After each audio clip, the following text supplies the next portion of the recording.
Είμαι ο Νικόλαος Μπυρμπάκος και βλέπετε Georgiar Beat.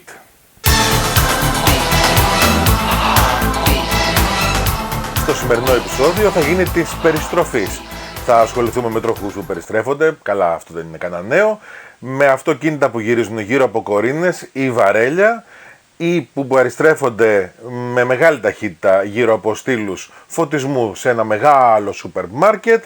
Κάπου εκεί θα βρούμε και ένα δάσος και μαζί με το δάσος και ένα δέντρο που τελικά δεν έγινε μοιραίο. Όλα αυτά και πολύ περισσότερα στο σημερινό επεισόδιο.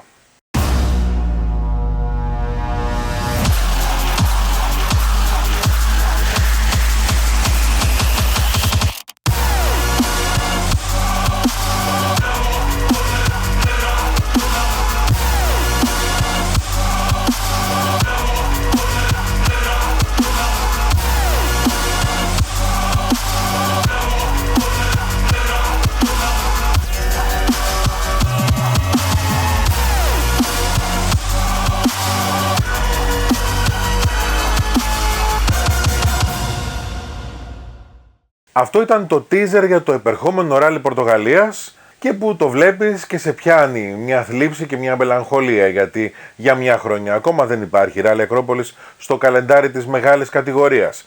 Θα μου πεις, υπάρχει τον Οκτώβριο και υπάρχουν και κάποιες εξελίξεις σε αυτό που θα τους κουβεντιάσουμε την επόμενη εβδομάδα ή τέλος πάντων τις επόμενες εβδομάδες, αλλά όπως ξέρουμε από τα τελευταία χρόνια αυτό δεν είναι ράλι Ακρόπολης, τέλος πάντων δεν είναι αυτό το ράλι Ακρόπολης με το οποίο μεγαλώσαμε. Θα κάνω ένα κλικ στο βίντεο, το δούμε μαζί, θα το σχολιάσουμε, έχει πολύ ενδιαφέρον. Είναι από εκείνες περιπτώσεις που λες Άγιο είχε.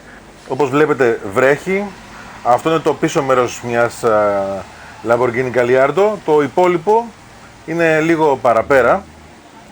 Να το μπροστινό μέρος, ολόκληρο όμως το μπροστινό μέρος, δηλαδή μπορείς να δεις και μερικά κομμάτια του που μπορούν να πουληθούν. Ο δεξιαθρέφτης σίγουρα μπορεί να πουληθεί. Βλέπετε εκεί λιγάκι και έναν άξονα που έχει μείνει μπροστά, το υπόλοιπο είναι αγνώριστο. Μετά το τρακάρισμα αυτό που έκοψε το αυτοκίνητο στα δύο και το διασκόρπισε δεξιά ή αριστερά, το περίεργο είναι ότι βγήκε χωρίς τίποτα, χωρίς να έχει πάθει τίποτα. Οπότε αν ήταν στη χώρα μας σίγουρα θα ανέβε μια λαμπάδα στον πόη του. Είναι στην Ταϊλάνδη, εκεί από ό,τι διαβάζουμε ασχολείται πιο πολύ με το βούδα, οπότε πιθανώς να έκανε εκεί μια σειρά από αγαλματίδια. Πάντως Άγιο είχε και όχι μονάχα έναν. Αυτό πρέπει να είναι το πιο ακριβό πίσω μέρος που έχει φορτωθεί ποτέ στην καρότσα αυτού του φορτηγού, έτσι. Το βάζουμε με προσοχή. Εντάξει, είναι πεθαμένο. Το μπροστινό μέρος της Gallardo, προσέξτε, δουλεύει το flash. Αυτή ήταν μια Gallardo η οποία χωρίστηκε στα δύο όταν ο οδηγός της έκανε λάθος σε κάποια στροφή, το έχασε με 150 και έπεσε πάνω σε ένα δέντρο. Λίγο μετά τον είδαν να μιλάει και στο τηλέφωνο, χαλαρός, πιθανώς ότι περισσεύουν του ανθρώπου, ποιος ξέρει. Ή τέλος πάντων, σου λέγω, τον ξεγέλασα το χάρο αυτή τη φορά. Τι να κάνω, να στεναχωριέμαι τώρα για την Gallardo. Άσο τώρα το πόσο κάνει. Το θέμα είναι ότι βγήκαμε και είμαστε σε ένα κομμάτι. Αυτή είναι η δεύτερη φορά που βλέπουμε τα τελευταία χρόνια μια Gallardo να χωρίζεται στη μέση. Προφανώς είναι κάποιο safety feature του αυτοκινήτου. Όταν το χάνεις και βαράς σε δέντρο ή βγαίνεις εκτός δρόμου και χτυπάς τέλος πάντων κάπου, να κόβεται στη μέση, να φεύγει ο κινητήρας κάπου αλλού, γιατί είναι βαρύ πράγμα, και να μένει το υπόλοιπο μπροστινό κομμάτι και να σε προστατεύει. Αυτή την εβδομάδα έχουμε και ένα quiz. Το quiz είναι ηχητικό στην προηγουμένη περίπτωση, έχει και ένα ωραίο οπτικό ερέθισμα και είναι τούτο εδώ.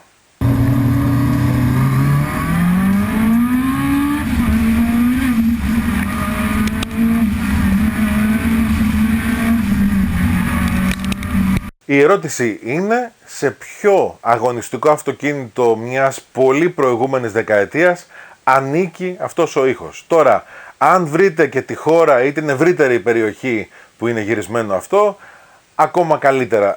Τι γνώμη έχετε για το GPS? Το εμπιστεύεστε? Πιστεύετε ότι βοηθάει ή μερικές φορές σας μπερδεύει? Διήστανται οι απόψεις και εμένα πραγματικά τόσα χρόνια κάτι με ενοχλούσε. Δεν ήξερα τι ήταν αυτό μέχρι που διάβασα το σημερινό δημοσίευμα από το Κουλούρι και όλα εξηγήθηκαν. Τι αναφέρει το σημερινό δημοσίευμα από το Κουλούρι? Αυτό εδώ. 42χρονος αφαίρεσε τη γυναικεία φωνή από το GPS καθώς ήταν βέβαιος ότι έδινε λάθος οδηγίες.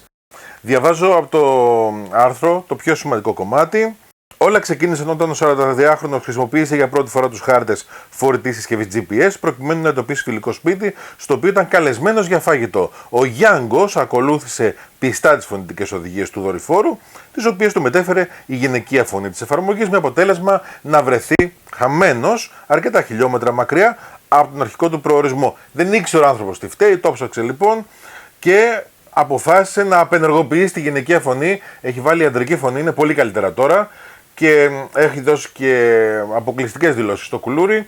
Εγώ φταίω που εμπιστεύτηκα γυναίκα. Είναι ποτέ δυνατόν μια γυναίκα να δώσει σωστές οδηγίες, αφού είναι πέρα για πέρα γνωστό πως δεν έχουν το παραμικρό ίχνος προσανατολισμού? Ξεσπά μιλώντας ο Γιάνγκος και ολοκληρώνει: αφήστε που από την αρχή δεν μου άρεσε το ύφος της. Εντάξει, τι διαφωνείς μαζί του? Κοίτα τώρα τι μπορεί να πάθεις. Σου κανονίζουν ένα blind date που όλα μπορούν να συμβούν. Αυτό δεν περιμένεις να σου συμβεί με τίποτα.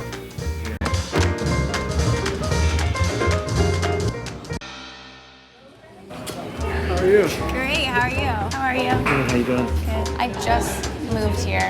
Really? Yeah. So you just play piano or guitar? The guitar too. Yeah, you ever been ziplining? I'm not really that kind of a person. Not that person to jump out and go crazy? No. I'm parked in front. Okay. Do you want to try it with me? I don't know. I mean, I'm a very adventurous guy. Car is awesome. I don't really know how to grab a stick. Really? Do you want me to drive it? No. Let me drive it. I'll show you what this thing can do. So what do you like to do for fun, like on the weekend? Go to a lot of music festivals. I like to write. Yeah, I think you might want to shift that. Hurry. I like to play the drums and the bass guitar. I'm a ninja.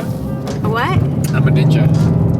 I like to ride my bike. I like to exercise and work out. Go rock climbing. It's cool. I like to go to live theater. I'm really well-rounded, actually. You might want to shift it again. This is alright. I'm just gonna go up here and turn around. Oh yeah.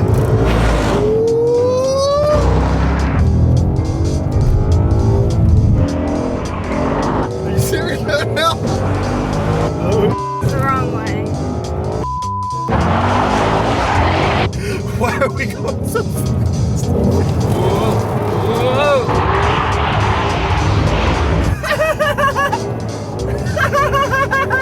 So what else do you look for in a girl? Someone that likes to party just as much as I do.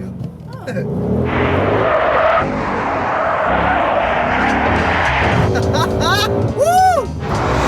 That's what I'm talking about. Ah! Oh yeah, baby.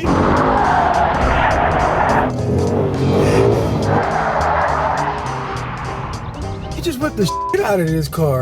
I'm a professional stunt driver. And you've just been on Ford Mustang speed dating.